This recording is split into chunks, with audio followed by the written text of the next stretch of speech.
नमस्कार, मैं प्रिया। आज है 22 जून। चलिए जानते हैं बिहार की 25 बड़ी खबरों को। बिहार में कोविड-19 प्रभावितों की संख्या में हुआ इजाफा। बिहार में कोविड-19 प्रभावितों का आंकड़ा लगातार बढ़ता जा रहा है। बिहार स्वास्थ्य विभाग के द्वारा बीते दिन जारी किए गए दूसरे अपडेट तक 162 नए मरीजों की पुष्टि की गई है, जिसके बाद में बिहार में प्रभावितों की कुल संख्या 7,665 हो गई है। पाए गए मामलों में प्रभावित जिलों की बात करें तो बांका में 9, भागलपुर में 11, भोजपुर में 7, बक्सर में 1, दरभंगा में 33, जहानाबाद में 3, कटिहार में 6, किशनगंज में 3, मधेपुरा में 3, मधुबनी में 11, मुंगेर में 2, नालंदा में 2, नवादा में 3, पश्चिम चंपारण में 2, पटना में 15, पूर्णिया में 7, रोहतास में 7, समस्तीपुर में 18, सीतामढ़ी में 8, सिवान में 10 और वैशाली में 1 मामले सामने आए हैं। बिहार में कोविड-19 से ठीक होने वालों की संख्या पहुंची 5,631 पर। बिहार में कोविड-19 के नए मामलों की पुष्टि लगातार की जा रही है। इसी बीच स्वास्थ्य विभाग की तरफ से बीते शाम 4 बजे तक जारी किए गए अपडेट के अनुसार कुल मिलाकर 1,56,926 सैंपल की जांच में से बिहार में 7,602 मामले पॉजिटिव पाए गए हैं, जिसमें से 5,631 मरीजों के ठीक होने की पुष्टि भी कर दी गई है। नगर विकास विभाग ने पटना मेट्रो में निकाली रिक्तियां। नगर विकास विभाग ने पटना मेट्रो में बहाली की प्रक्रिया की शुरुआत की है, जिसके तहत अब आम नागरिकों को भी पटना मेट्रो में नौकरी करने का सुनहरा मौका मिलने वाला है। जारी किए गए जानकारी के अनुसार ड्रीम प्रोजेक्ट पटना मेट्रो के 188 पदों को 3 ग्रेडों में बांटा गया है। पहला सेगमेंट वेतनमान के तहत एंट्री लेवल के पद होंगे, दूसरा बेसिक रेट के उत्तर का वेतनमान जो प्रोन्नति पद के लिए होगा और तीसरा संविदा आधारित पदों का सृजन किया जाएगा, जिसके तहत 30 पदों के लिए जुलाई में इंटरव्यू होने हैं। योग दिवस के अवसर पर बिहार में देखने को मिला अद्भुत नजारा। अंतर्राष्ट्रीय योग दिवस के शुभ अवसर पर बिहार में अनोखा नजारा देखने को मिला, जहां पर राजधानी पटना समेत विभिन्न जिलों में योगा करते हुए अलग अलग तस्वीरें सामने आई हैं, जिसके तहत केंद्रीय मंत्री रामविलास पासवान की तस्वीर भी जोर शोर से सोशल मीडिया पर ट्रेंड कर रही है, जिसमें रामविलास पासवान अपने परिवार के साथ योग करते नजर आ रहे हैं। इतना ही नहीं, केंद्रीय मंत्री गिरिराज सिंह ने भी योग करते हुए अपनी तस्वीर को सोशल मीडिया पर शेयर किया है। हालांकि केंद्रीय स्वास्थ्य मंत्री अश्विनी चौबे का भी परिवार संग योगा करते हुए वीडियो सोशल मीडिया पर तेजी से ट्रेंड कर रहा है। स्कूली छात्रों के खाते में करोड़ों रुपए भेजेगी सरकार। बिहार सरकार ने प्रारंभिक स्कूलों में पढ़ने वाले छात्रों के लिए राहत भरी खबर सुनाई है, जिसके तहत सरकार ने साफ तौर पर कह दिया है कि अब सभी स्कूली छात्रों के खाते में 600 करोड़ भेजने की तैयारी की जा रही है। खबरों की माने तो अगले सप्ताह तक यह राशि छात्रों के खाते में ट्रांसफर कर दी जाएगी। आपकी जानकारी के लिए आपको बता दें, सरकार ने सरकारी स्कूल के छात्रों की किताबों की खरीदारी के लिए अगली कक्षा में प्रमोट किए गए छात्रों के खाते में यह राशि भेजने का निर्णय सुनाया था। बिहार में सूर्य ग्रहण खत्म होते ही देर शाम तक स्नान दान करते दिखे लोग। बिहार समेत पूरे देश में इस साल का पहला सूर्य ग्रहण लगा था, जहां पर राजधानी पटना में सुबह 10:37 पर सूर्य ग्रहण शुरू हुआ, जो कि 2:04 तक जारी रहा। वहीं मुजफ्फरपुर में यह ग्रहण 10:38 से शुरू हुआ, जो 2:10 तक जारी रहा। भागलपुर में सुबह 10:42 पर शुरू हुआ ग्रहण 2:14 तक जारी रहा। हालांकि बिहार में सूर्य ग्रहण पर मानसून ज्यादा हावी दिखाई दिया। हालांकि ग्रहण खत्म होने के बाद पटना में स्नान, ध्यान और पूजा पाठ जोर शोर से देखने को मिला। बिहार के कई जिलों में आज बारिश होने की बढ़ी संभावना। बिहार के कई जिलों में मानसून की वजह से बारिश होने की संभावना आज लगातार बरकरार है। मौसम विभाग की तरफ से जारी किए गए पूर्वानुमान के अनुसार 24 घंटे में बिहार के पटना, गया, पूर्णिया और भागलपुर जिले में बारिश होने की संभावना जताई गई है, जिसके तहत आरा, बक्सर समेत शाहबाद क्षेत्र के कई इलाकों में सुबह से ही बादल छाए होने की संभावना है। वहीं अन्य जिलों में बारिश होने का अनुमान भी लगाया गया है। हालांकि बिहार में इस साल हुए बारिश ने किसानों को काफी ज्यादा राहत मिली है।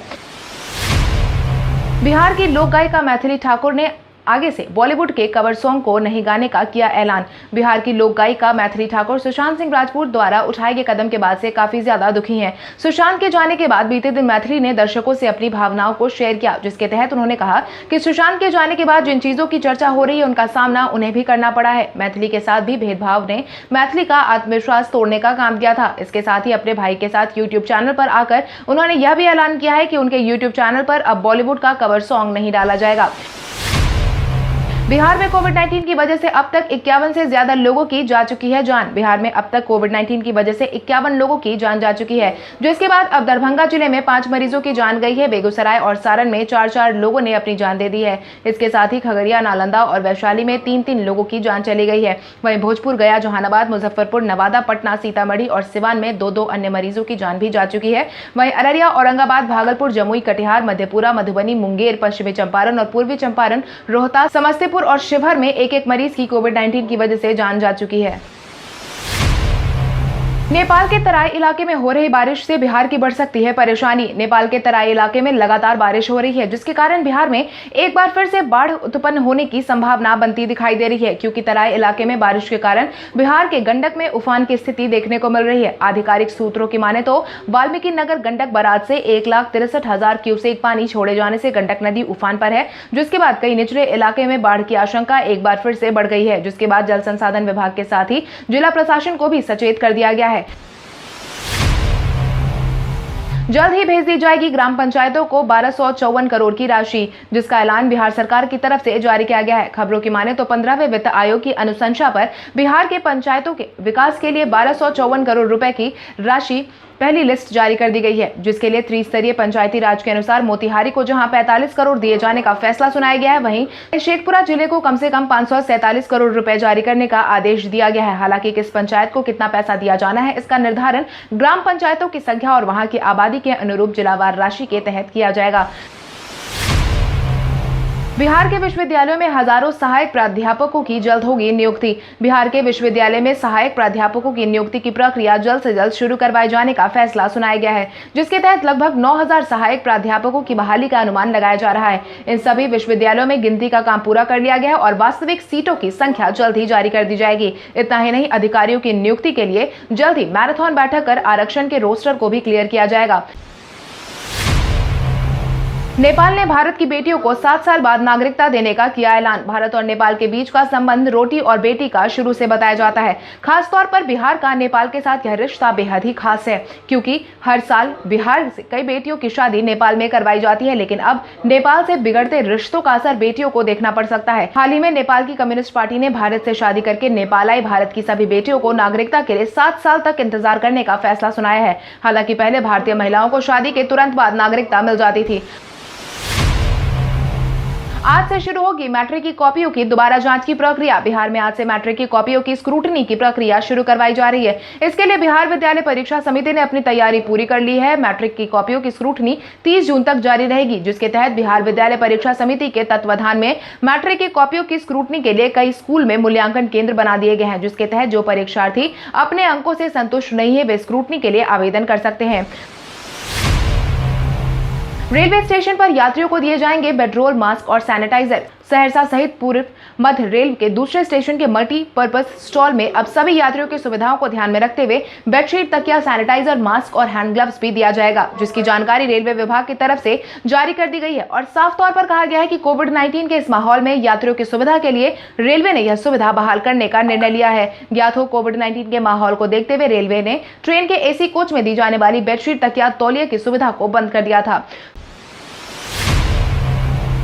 सुशील कुमार मोदी ने भारत और नेपाल के रिश्ते में फूट आने की बात से किया इनकार। उप मुख्यमंत्री सुशील कुमार मोदी ने नेपाल से भारत का धार्मिक सांस्कृतिक रिश्ता बताते हुए इससे अटूट करार दिया है, जिसके तहत उन्होंने बिहार के पूर्वी चंपारण के कल्याणपुर विधानसभा क्षेत्र में बिहार जनसंवाद के तहत आयोजित वर्चुअल रैली को संबोधित करने के दौरान कहा कि गलवान वैली में जो भी हुआ उसके बाद सीमा पर तनाव की स्थिति जारी है। और वहीं दूसरी तरफ भारत नेपाल के बढ़ते तनाव पर कहा कि श्री राम की जन्मभूमि अयोध्या और मां जानकी की भूमि जनकपुर का संबंध सदियों से अटूट है और आगे भी ऐसा ही रहेगा।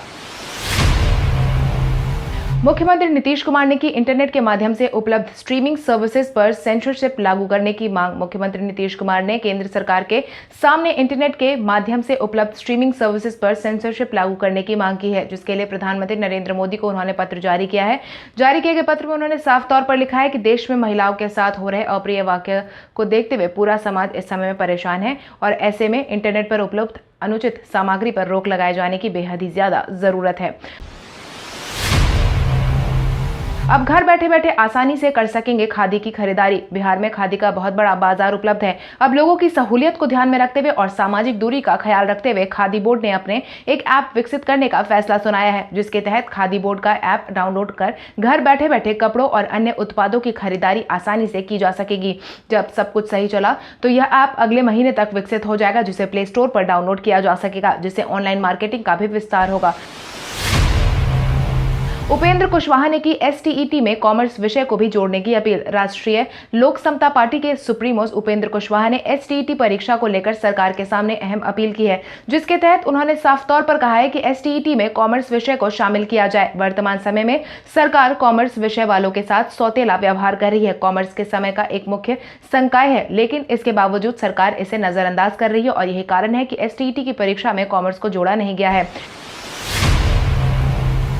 योग दिवस के नाम पर बिहार में खूब दिखी राजनीति। बीते दिन बिहार में योग दिवस के नाम पर राजनीति जोर शोर से देखने को मिली। भाजपा प्रवक्ता निखिल आनंद ने जहां एक तरफ कहा कि योग दिवस को अंतर्राष्ट्रीय पहचान प्रधानमंत्री नरेंद्र मोदी ने दिलाई है और यही कारण है कि योग दिवस 21 जून को हर साल मनाया जाता है, जिस पर राजद के विधायक भोला यादव ने सरकार पर ही तंज कसा और उन्होंने कहा कि लगातार योग का प्रश्न उठाता रहा हूं कि एक समय बिहारियों का बड़ा केंद्र हुआ करता था। मुंगेर में योग प्रशिक्षण का स्थापना तो हो गया, लेकिन आज तक बिहार के किसी भी विश्वविद्यालय में योग के मास्टर डिग्री का संचालन की पढ़ाई शुरू नहीं की गई है। यह बेहद ही चिंताजनक विषय है।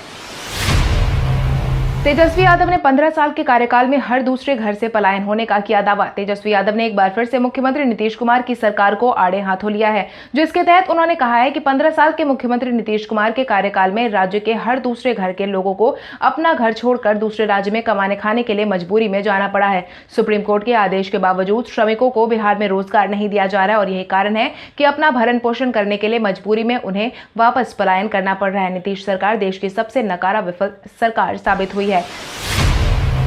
बिहार में सुशांत सिंह राजपूत की आखिरी फिल्म को टैक्स फ्री करने की उठी मांग। बिहार से निकले अभिनेता सुशांत सिंह राजपूत के गुजरे हुए एक हफ्ते से ज्यादा का समय हो गया। हालांकि अभी भी बिहारवासी समेत पूरा भारत इस बात को मानने को तैयार नहीं है कि सुशांत सिंह राजपूत अब हमारे बीच नहीं है। वहीं इसी बीच बिहार में लोजपा नेताओं ने सुशांत सिंह राजपूत की आखिरी फिल्म दिल बेचारा को जल्द से जल्द रिलीज करने की मांग उठाने लगी है। यही फिल्म बिहार के कई बड़े पर्दों पर रिलीज की जाएगी। साथ ही बिहार सरकार से इस फिल्म को टैक्स फ्री करने की मांग भी की गई है। इसके लिए लोजपा नेताओं ने पटना में सुशांत सिंह राजपूत की याद में श्रद्धांजलि नाम से एक पोस्टर भी लगाया है। अब मालगाड़ी दौड़ेगी दोगुनी रफ्तार से, जिसकी जानकारी पूर्व मध्य रेलवे ने दी है। रेलवे की तरफ से साझा की गई जानकारी के अनुसार 1920 को 55 से 52 किलोमीटर प्रति घंटे की रफ्तार से मालगाड़ियों का परिचालन करवाया गया था। खबरों की माने तो मालगाड़ियों की स्पीड को बढ़ाने से व्यापारी वर्ग को काफी ज्यादा फायदा मिला है। जो मालगाड़ी अब तक 24 घंटे में एक जगह से दूसरी जगह पर प्रस्थान करती थी, वहीं अब यह 12 से 14 घंटे में सामानों को पहुंचाएगी। रिटायरमेंट के बाद अपने आप को स्वतंत्र महसूस करते हैं युवराज सिंह। 2 बार वर्ल्ड कप विजेता रह चुके युवराज सिंह क्रिकेट से संन्यास लेने के बाद काफी ज्यादा खुश महसूस कर रहे हैं, जिसका खुलासा युवराज सिंह ने खुद किया है। युवराज की माने तो उनके जीवन में एक ठहराव सा आ गया है, जिसकी वजह से यह जीवन में काफी सुकून महसूस। एक मीडिया हाउस से लाइव चैट के दौरान उन्होंने बताया कि जिस दिन मैं रिटायर हुआ मुझे बहुत आजाद महसूस हुआ। जाहिर तौर पर एक भावनात्मक क्षण था, मैं इसे शब्दों में बयान नहीं कर सकता, लेकिन मुझे वास्तव में बहुत अच्छा महसूस हुआ।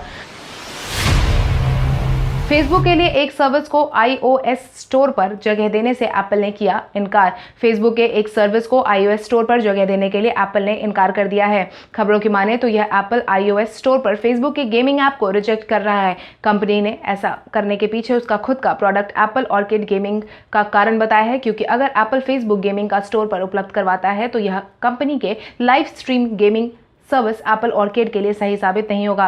कल हमारे द्वारा पूछे गए सवाल का जवाब आप में से बहुत सारे यूजर ने हमें कमेंट करके दिया था, उसके लिए आपका बहुत बहुत धन्यवाद। आप में से जिन यूजर का कमेंट हमें अच्छा लगा है उनके नाम है श्याम शर्मा, राजदीप कुमार, प्रतिमा देवी, निरोज कुमार, गोविंद कुमार, सुबोध कुमार, प्रदीप कुमार, मीना कुमारी, राहुल कुमार, अभिषेक कुमार, प्रशांत प्रियदर्शी, बालकृष्ण कुमार, पिंटू कुमार, उदय यादव। इसके अलावा हमारी टीम को और भी लोगों के जवाब अच्छे लगे, मगर समय के अभाव के कारण हम उनका नाम नहीं ले पाए, लेकिन आप हमारे सवालों का जवाब देते रहे। हम कल आपका नाम लेने की पूरी कोशिश करेंगे। तो चलिए बढ़ते हैं आज के सवाल की ओर। आज का सवाल कुछ इस प्रकार है, आपके अनुसार बिहार के कलाकारों को निखारने और प्रोत्साहित करने के लिए सरकार को कौन कौन से कदम उठाने चाहिए? अपने जवाब हमें कमेंट करके जरूर बताएं। इसके साथ ही आज के लिए बस इतना ही। अगर आप ये वीडियो हमारा YouTube पर देख रहे हैं तो हमारे चैनल को सब्सक्राइब करें और बेल आइकन दबाना ना भूलें। और अगर आप ये वीडियो हमारा Facebook पर देख रहे हैं तो इस वीडियो को लाइक करें और ज्यादा से ज्यादा शेयर करें। धन्यवाद।